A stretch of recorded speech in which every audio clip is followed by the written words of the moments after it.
નમસ્કાર દર્શક મિત્રો, હું છું કલ્પેશ ગોયલ ને આપ જોઈ રહ્યા છો સચ્ચા સમાચાર.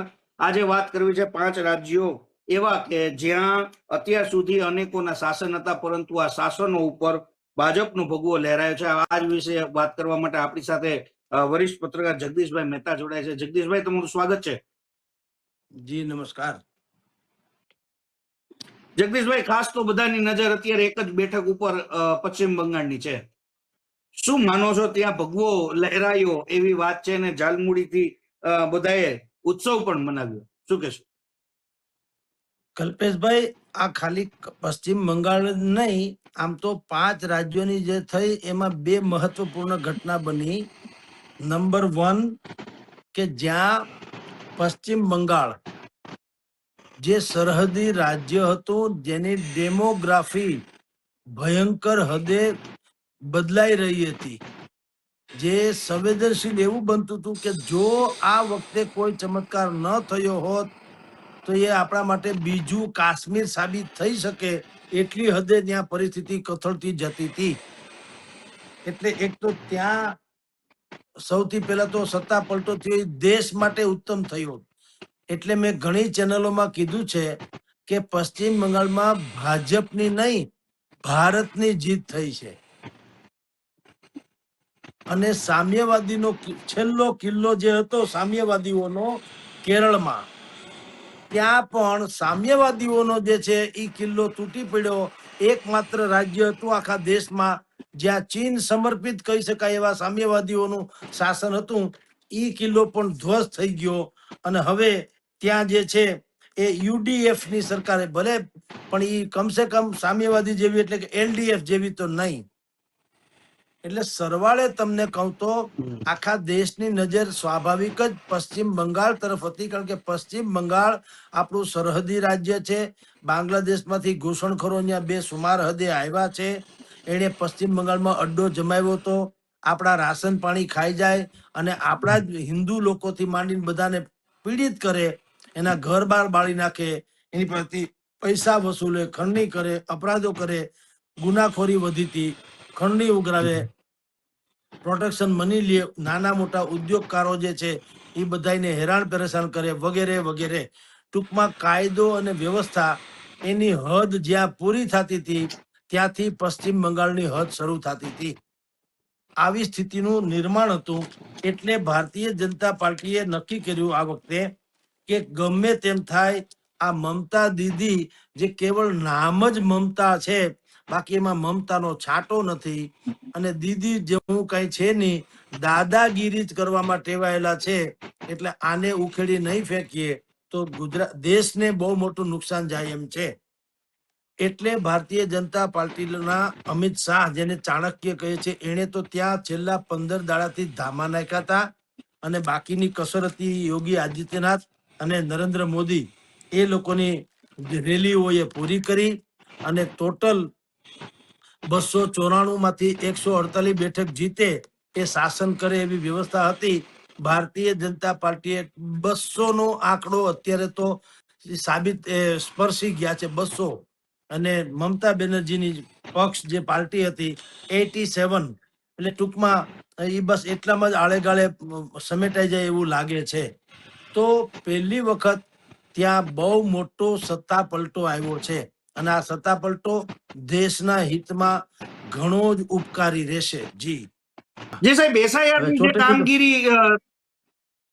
ની જે કામગીરી થઈ તેની અંદર અનેક મતદારો રદ થયા હતા. શું કહેશો, આનો ફાયદો સીધો ભાજપને મળ્યો છે ખરા? એ મતદારો નતા, ઘૂસણખોરો હતા. અને એ ઘૂસણખોરો જ મમતા બેનર્જીની કોર વોટ બેંક હતી. એમાં કેટલાક પછી સારા અમુક લોકોના નામે નીકળી ગયા હોય એવું બને, પણ હવે તો હાથી તોળાતા હોય ને તો ગધેડા ધડામાં જતા હોય એવી કહેવત છે. તમારે બહુ મોટું કંઈક ઓપરેશન કરવું હોય તો નાની મોટી ઈજા તો થાય. એમાં આપણે કેટલાક રહી ગયા હશે તો સુધારી શકાશે, પણ બાકીના જે ઠામ ઠેકાણા વગરના હતા 93 લાખ લોકો હતા, એને રદ કર્યા. અને આ એવા લોકો હતા જે હિન્દુ સમાજના લોકો જ્યારે પણ મતદાન કરવા જાય ત્યારે એની ઉપર હુમલા કરતા હતા. કેટલીક આની પહેલાની ચૂંટણીઓ તો એવું થયું કે મર્ડર થયેલા છે, હત્યાઓ થઈ છે, હિન્દુ ત્યાં હોવું એ પણ અપરાધ થઈ ગયું હતું.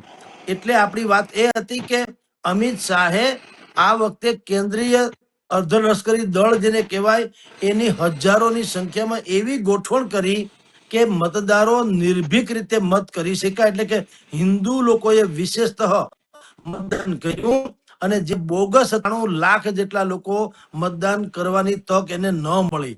આમ બેવડો લાભ ભારત મળ્યો અને એના પરિપાક રૂપે અત્યારે એને દિગ્વિજય થવા જઈ રહ્યો છે.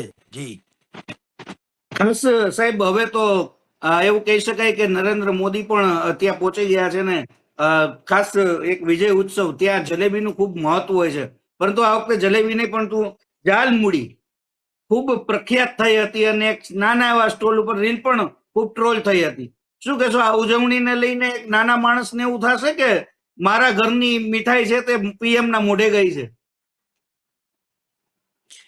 એ બધા એ તો પોલિટિકલી ડ્રામા છે, પણ ચાલે ખરું. જેમ કે જાલમુડી તમે કહો તો આપણે અહીંયા રાજકોટમાં પણ ગોપાલ વાળા જે આપણે છે, સોરી બાલાજી વેફર વાળા, એને પણ 5 રૂપિયાનું પેકેટ બહાર પાડ્યું. બોલો હવે આવો લાભ કોણ મૂકે? મને કહો. અમિતાભ બચ્ચન ની જેમ જયારે નરેન્દ્ર મોદી એટલે કે આપણા પ્રાઇમ મિનિસ્ટર ખુદ જયારે એના બ્રાન્ડ એમ્બેસેડર હોય તો પછી કોઈ પાગલ ધંધાર્થી હોય કે આનો લાભ ન લે? તો જો અહીંયા પણ બાલાજી વેફર વાળાએ 5 રૂપિયાની જાલમુડી કાઢી બતાવી હોય, ત્યાં અત્યારે લોન્ચ કરી હોય, તો પશ્ચિમ બંગાળમાં તો વડાપ્રધાને એક દુકાને જઈને 10 રૂપિયાની જાલમુડી ખાધી હતી. એટલે સ્વાભાવિક જ છે હવે જાલમુડી વાળા આ તો નરેન્દ્ર મોદી ગમે એને અડે લોન્ચન કરી દે. એને ચા પીધી, ચા વાળો કોંગ્રેસ વાળો એને કીધું આ તો ચા વાળો છે, તો ચાય પે ચર્ચા કરી દીને આખું હાહાકાર મચાવી દીધું. એટલે આ બધા મોટા મોટા માણસોમાં એક એની ખાસિયત હોય છે, એની સ્ટાઇલ છે. જેમ કે ભૂપેન્દ્રભાઈ પટેલ આપણા મુખ્યમંત્રી છે, એ પણ ગમે એની ચાની દુકાને ચા પીવા બેસી જાય છે. કેશુભાઈ પટેલ હતા, એ ગાંધીનગર થી રાજકોટ આવતા વચમાં વાયા ચોટીલા કે એવી જગ્યાએ આવે કુવાડવા કે જ્યાં ગાંઠિયા સારા બનતા હોય, ફાફડા ગાંઠિયા, તો ફાફડા ગાંઠિયા ખાવા બેસી જતા હતા. આ બધો વીઆઈપી નો બધો છોછ એકોર રાખીને. તો અમિતાભ બચ્ચને પણ આવું કરે. મોટા મોટા તમામ લોકો આવું કરતા હોય છે. કોકની અહીંથી છાશ પી લે, કોકની અહીંથી ચા પી લે, કોકની સોડા કે ખાઈ લે કે પી લે. એટલે શું થાય, એને બ્રેન્ડ આમ એ લોકો સાથે કનેક્ટેડ થવા માટે તેના આ બધા પ્રયાસો હોય છે કે ભાઈ એવડા મોટા માણસ છે, વડાપ્રધાન કક્ષાના ધારો, તો એ ધારે તો સર્કિટ હાઉસમાં જાલમુડીનો આખો હુંડો મગાવી હિકાવો, સમજી લ્યો. પણ નહીં, સ્પેસિફાઈ દુકાને ગયા. તમે જે અત્યારે ચિત્રમાં બતાવો છો, ભાજપ વાળા બહાર પડે એવી જાલમુડી એને ખાધી 10 રૂપિયાની, અને 10 રૂપિયા પણ આપ્યા, પાછા છૂટા 10 રૂપિયા હતા એની પાસે. એટલે આ બધું ગોઠવણ.com હોય કે એ બાને નાનામાં નાના માણસો સાથે તમે કનેક્ટ થઈ શકો. અને આપણે જાણીએ છીએ કે જાલમુડી વડાપ્રધાન નરેન્દ્ર મોદીએ ખાધી અને મિર્ચી ટીએમસી વાળાને લાગી, એ પણ આપણે જાણીએ છીએ. જે નરેન્દ્ર મોદીએ સ્વયં કીધું કે ભાઈ ઝાલ એટલે આપણી તો ગામડામાં ઝાડ એટલે જેમ આગની ઝાડ હોય એને ઝાડ કહેવામાં આવે છે. તેણે કીધું કે જાલમુડી મેને ખાઈ, પણ ઝાડ કોક બીજાને લાગી એટલે ટીએમસી ને. પણ એ તો બધા મેં કીધું એમ એક પ્રકારના ગિમિક્સ હોય છે. મૂળભૂત વાત તો એ છે, ગંભીર વાત તો એ છે કે દેશનું એક એવું રાજ્ય જે બીજું કાશ્મીર બનવા જઈ રહ્યું હતું, એ હવે આપણે સરહદી રાજ્યમાં આપણે કમસે કમ રાષ્ટ્રવાદી સરકાર તો છે જ, જે ભારતીય જનતા પાર્ટીનું શાસન આવ્યું, એટલે એ જે સૌથી મોટો ખતરો હતો, એ ખતરો તો અત્યારે ટળ્યો. જી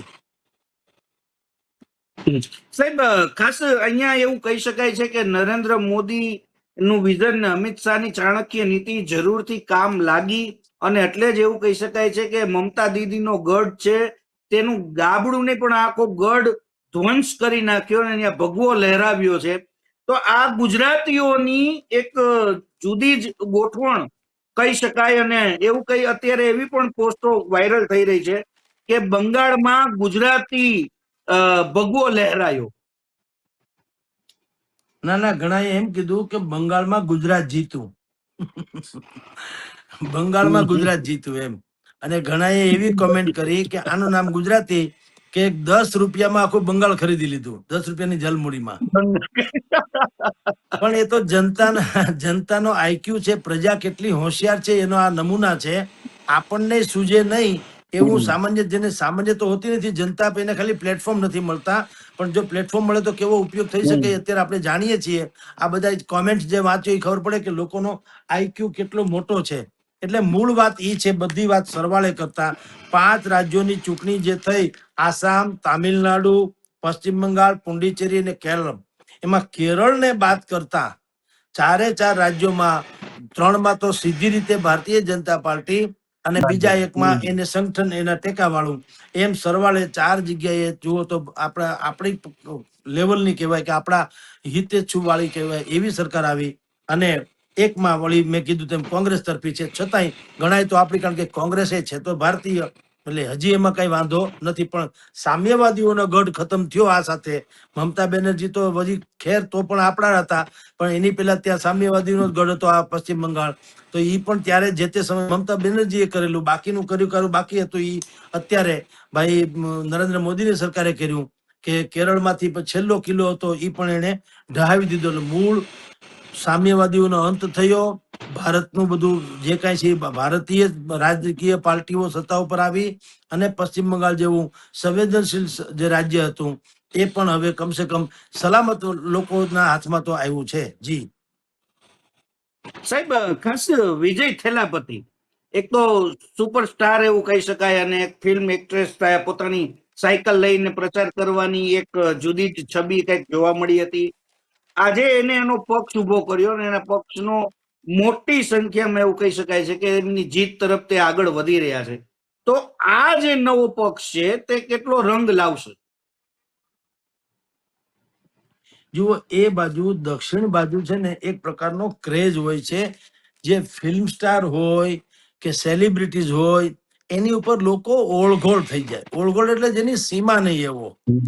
એનટી રામારાવ આંધ્રપ્રદેશમાં, એનટી ભગવાનની જેમ રામારાવ, પૂજે. હા, ચંદ્રબાબુના સસરા, ચંદ્રબાબુ નાયડુના ભગવાનની જેમ પૂજાતા હતા. પછી જયલલિતા અને એમજી રામચંદ્રમ, ઈ પણ એવા જ, એ બંને પણ ભગવાનની જેમ પૂજા. આજે જયારે પરિણામ તામિલનાડુના જાહેર થયા ત્યારે પણ ગોલ્ડન પ્રતિમા હતી બંનેની, સુવર્ણ પ્રતિમા જેવી, સોનાના કલર વાળી જયલલિતાજીની ને એમજી રામચંદ્રમની, એની લોકો પૂજા કરતા હતા. એવા દ્રશ્યો ટીવીમાં આપણે જોયા. એ જ શ્રેણીમાં આવે છે આ થલપતિ વિજય. થલપતિ વિજયે આમ તો ફિલ્મ સ્ટાર, જેના સુપરસ્ટાર છે, તમિલ ફિલ્મ સ્ટાર છે, પણ એ સાઈડમાં સોશિયલ વર્ક પણ કરતા હતા.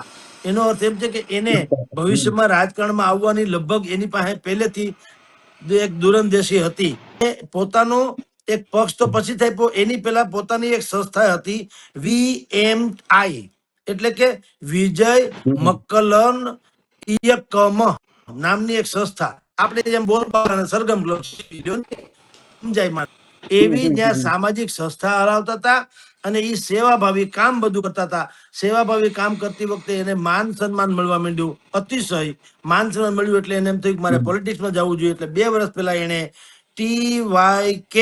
ટીવીકે નામનો, ટીવીકે એટલે તમિલગ વેટ્રી કઝગમ નામનો પક્ષ સ્થાપ્યો. અને એ પક્ષ સ્થાપ્યો અને પોતાની એને પ્રચાર યાત્રા શરૂ કરી.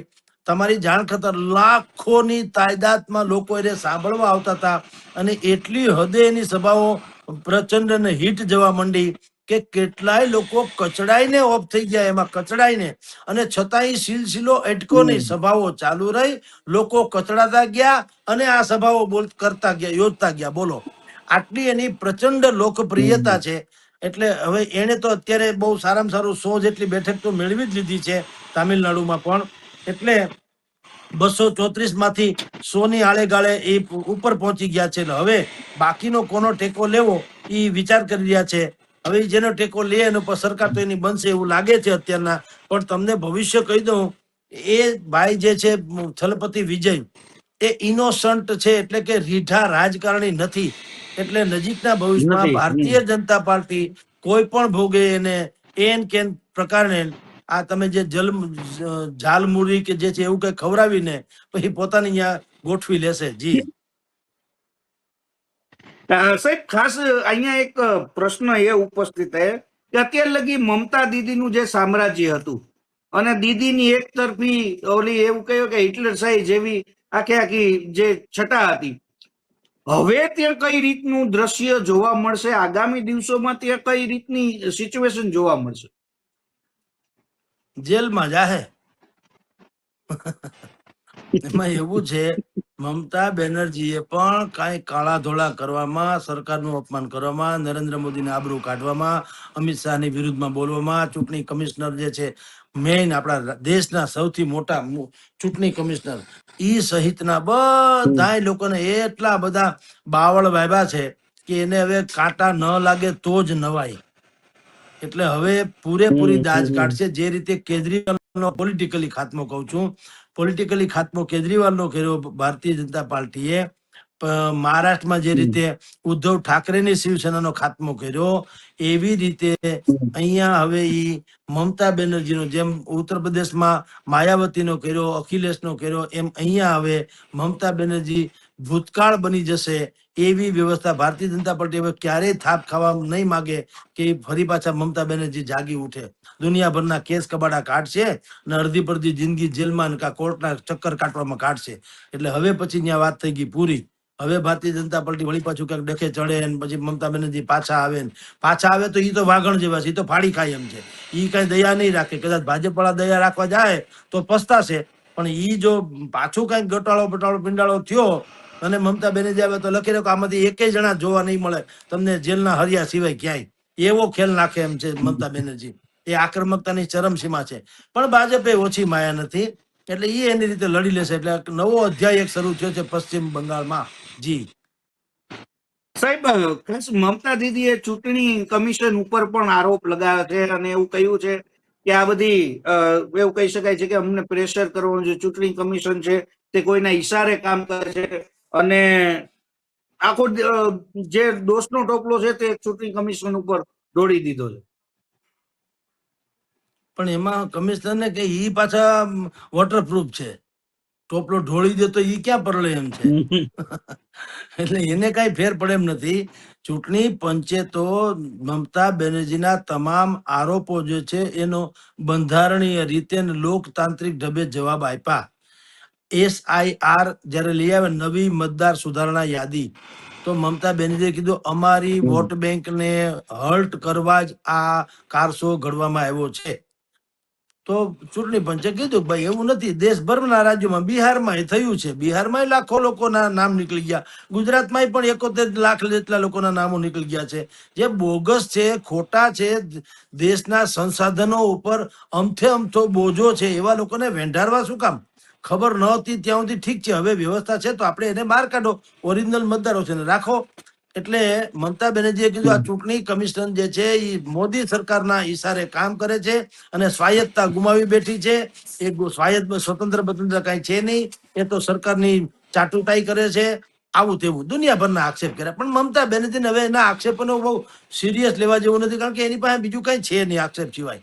જે નક્કર કામગીરી ન હોય અને તાર્કિક મુદ્દા ન હોય એ ઝઘડાખોર જ હોય. એ ઝઘડાખોરોનું પછી કજિયાનું મોં કાળું.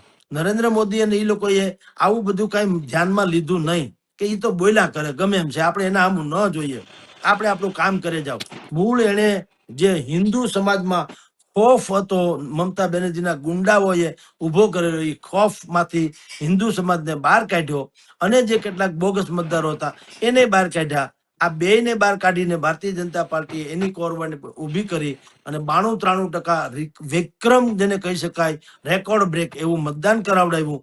અને અત્યારે 202 બેઠક, હું તમે ચર્ચા કરીએ છીએ ત્યારે 293 માંથી 202 બેઠક ઉપર અત્યારે ઈ લગભગ વિજેતા થઈ ચૂકી છે એમ કહો તો ચાલે, એવી સ્થિતિ છે. જી એક રીલ વાયરલ થઈ હતી ને એમાં એક મહિલા એવું કહેતી હતી કે અમને कितने सालों तक ये प्रेशर झेला है, आज होली खेलने का दिन है, आज हमें होली खेलने दो. આવી ક્યાંક રીલ પણ એક વાયરલ થઈ હતી. એટલે એવું કહી શકાય કે ક્યાંક મમતા દીદીના માયાજાળમાંથી લોકોને હવે આઝાદી મળી હોય એ પ્રકારનો ક્યાંક ત્યાં ઉત્સાહ જોવા મળે છે ને એટલે જ એવું કહી શકાય છે કે ભાજપની ત્યાં જીત થઈ છે. મમતા બેનર્જીનું આખું રારણ એ ધ્રુવીકરણ ઉપર નભ્યું છે, મુસ્લિમ તૃષ્ટિકરણ. હિન્દુઓને હંમેશા દબાવી રાખો, મુસ્લિમ સમાજને પ્રોજેક્ટ કરો. એને આપણા જે દુર્ગા પૂજા સહિતના હિન્દુ તહેવારો હોય, ગણેશ ચતુર્થી હોય કે દુર્ગા પૂજા, એની ઉપર ભયંકર પાબંદી મૂકી, દુનિયાભરના એમાં ખેલ ખબાડા કર્યા. પણ બાકી વિધર્મીઓના કોઈ પ્રસંગો હોય તો ત્યાં પોતે હાજરી આપે. એટલે એનું મુસ્લિમ તૃષ્ટિકરણની નીતિ રહી જ છે. એની એક સાંસદ છે સયાની ઘોષ કરીને, તૃણમૂલ કોંગ્રેસના સાંસદ મમતા બેનર્જી ગણાય બીજા, સમજી લ્યો.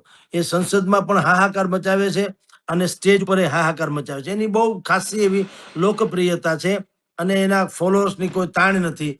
એણે હમણાં ચૂંટણી પ્રચારમાં પણ એણે ગીત રજૂ કર્યું અને કે મેરે દિલ મેં હે કાબા, આંખો મેં મદીના. આવું એને ગીત, એ ગીત બહુ જ વાયરલ થયું. એટલે યોગી આદિત્યનાથ અને અમિત શાહ વગેરેને કહેવું પડ્યું કે ભાઈ કદાચ તૃણમૂલ કોંગ્રેસના દિલમાં કાબા ને મદીના હશે, પણ પશ્ચિમ બંગાળની હિન્દુ જે ધાર્મિક કે રાષ્ટ્રપ્રેમી જનતા છે એના હૃદયમાં તો કાબા ને મદીના નહીં, મહાકાલી બિરાજે છે. દુર્ગા પૂજા, શક્તિ પૂજા એટલે. અને એને જય શ્રી રામના નારાને બદલે જય મહાકાલીનો નારો આપ્યો. મહિલાઓને સુરક્ષાની વાત કરી અને મહિલાઓને ખાલી સુરક્ષાની નહીં, એને લક્ષ્મી ભંડાર યોજના જે મમતા બેનર્જીએ કાઢી હતી 1500 રૂપિયા મહિને આપવાની, ભારતીય જનતા પાર્ટીએ કીધું અમે 3000 રૂપિયા આપશું, 1500 ની ડબલ 3000. પછી જે સરકારી બસ પરિવહન માટે છે, સરકારી બસ હોય છે એસટી, આપણે જેમ સ્ટેટ ગવર્મેન્ટની હોય છે એવી, ત્યાં જે સરકારી બસ છે એમાં મફત મુસાફરી મહિલાઓને કરવામાં આવશે એવી વાત કરી. એટલું જ નહીં, નોકરીઓમાં પણ સરકારી નોકરીઓમાં મહિલાઓને 33% અનામત, એની વાત પણ ભાઈ અમિત શાહ વગેરે ટૂંકમાં એના ઢંઢેરામાં વાત ભારતીય જનતા પાર્ટીએ કરી. આમ સરવાળે સુરક્ષા, મહિલાઓની સુરક્ષા, મહિલાઓને રોજગારી, મહિલાઓની આબરૂ ઇજ્જત જાળવવાની વાત, ધાર્મિક એની માન્યતાને પણ આદર આપવો, આમ સઘળા સમીકરણો તૈયાર કરી ભારતીય જનતા પાર્ટીએ, મમતા બેનર્જીએ જેટલા પણ પાસા ફેંકા એની સામે બધા જ પાસાની સામે એવો જવાબ આપ્યો અને અત્યારે ઝળહળતી ફતેહ મેળવી છે. જી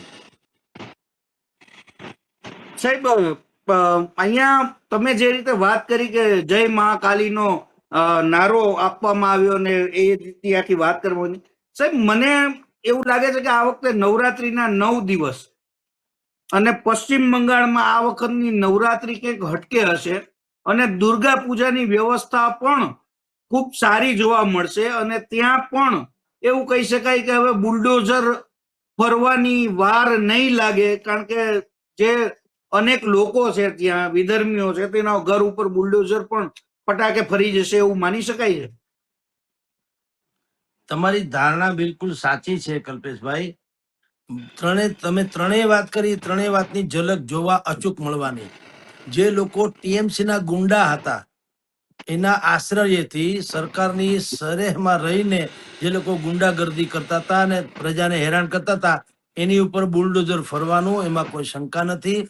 અને તમે જે વાત કરી બિલકુલ સાચી, નવી અને સુંદર છે કે આ વખતની નવરાત્રી અને આ વખતની દુર્ગા પૂજા એ બંને કાર્યક્રમ પશ્ચિમ બંગાળના ઇતિહાસમાં સદૈવ સુવર્ણ અક્ષરે અંકિત થાય એવી રીતે ઉજવશે ભારતીય જનતા પાર્ટીની સરકાર અને એની સંગઠન ભગીની સંસ્થાઓ, જેથી કરીને હિન્દુ સમાજમાં એક અલગ પ્રકારનો માહોલ સર્જવામાં આવે.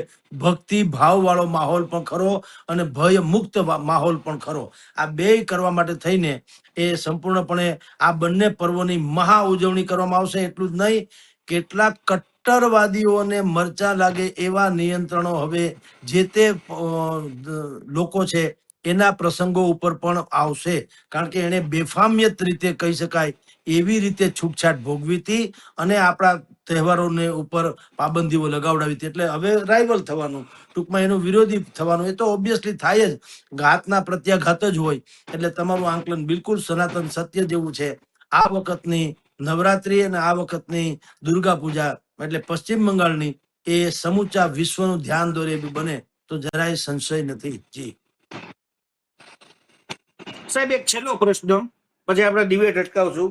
સાહેબ, જે રીતનું અત્યારનું જે વાતાવરણ, આપે જે રીતની ચર્ચા કરી, આપે જે રીતની વાત કરી એ પ્રમાણે આગામી દિવસોમાં બંગાળમાં સોનાનો સૂરજ ઉગશે, વિકાસ રૂંધાતો તો બનશે અને લોકોને સુખાકારી તરફ જે જવાનો મોકો છે તે જરૂરથી મળશે એવું કહી શકાય છે. ના, તો આપણને મળી ગયો હોત ગુજરાતને. અહીંયા 30 વર્ષથી છે. જુઓ, એવું છે થોડો ફેર પડવાનો. હા એટલે એમાં પછી હાવ એમાં ઓળઘોળ થવાની કઈ જરૂર નથી. એ તો પડશે એવા દેવાશે. થઈ જશે. મમતા બેનર્જી કરતા સારું થાય એટલું કહી શકાય. બાકી કઈ સૂરજ ઉગી જાય ને એવું કઈ નહીં. તો અહીંયા આપણી ત્યાં બધા ઘૂઘરા ન લટકતા હોય ધોનાના. હવે આપણે હજી મેળ પડતો નથી એટલે એવું બધું ને. પણ મેં કીધું મમતા બેનર્જી કરતા થોડુંક સારું શાસન આવશે એમાં કોઈ સંદેહ નથી. તો દર્શક મિત્રો, આ હતા જગદીશભાઈ મહેતા કે જેમને સમગ્ર જે બંગાળની જે આખી પરિસ્થિતિ હતી તેનો ચિતાર આપ્યો હતો. ને આવી જ વધુ અપડેટ સાથે આપની સાથે અમે ફરી મળીશું. મને આપશો રજા. નમસ્કાર.